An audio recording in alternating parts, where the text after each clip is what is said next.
2026चा राज्याभिषेक सोहळा ना इंस्टाग्रामवरती रीलच्या थ्रू तुम्ही पाहू शकता. पण माझ्या डोळ्यांनी आणि मनानी असं काहीतरी पाहिलंय ना जे तुम्ही पाहिलं नसणार. चला दाखवतो. रायगड सजतो फक्त दिव्यांनी नाही तर पोलिसांच्या जागत्या डोळ्यांनी. आणि रायगडाला तेव्हा शोभा येते जेव्हा सजावट करतात आणि जे मदत करतात.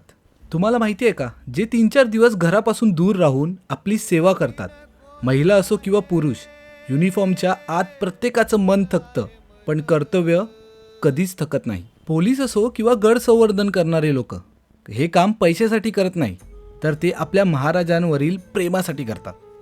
जिथे छत्रपती शिवाजी महाराजांच्या स्वराज्याची शान उभी आहे त्या रायगडच्या रक्षणासाठी आजही काही मावळे खाकी वर्दीत जगतात.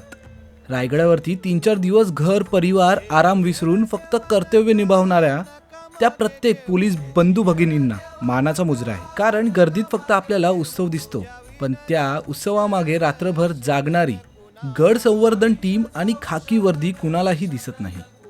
महाराजांचे मावळे ना तेव्हा तलवारीने लढले आणि आजचे मावळे कर्तव्याने.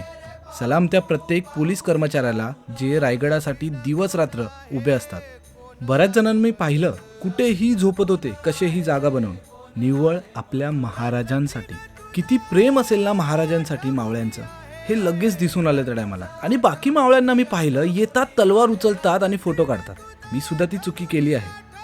आपण इतके मोठे नाही की महाराजांसमोर तलवार घेऊन नाचू, तर मी ते सोडून दिलंय ते करणं. या चिमुकल्यांसमोर आपण जर तलवार घेऊन नाचलो ना तेच मोठे झाल्यावरती ते सुद्धा तसेच करतील. तर मला असं वाटतं ते आपण कुठेतरी थांबवलं पाहिजे. तलवार घ्या, महाराजांच्या चरणी ठेवा.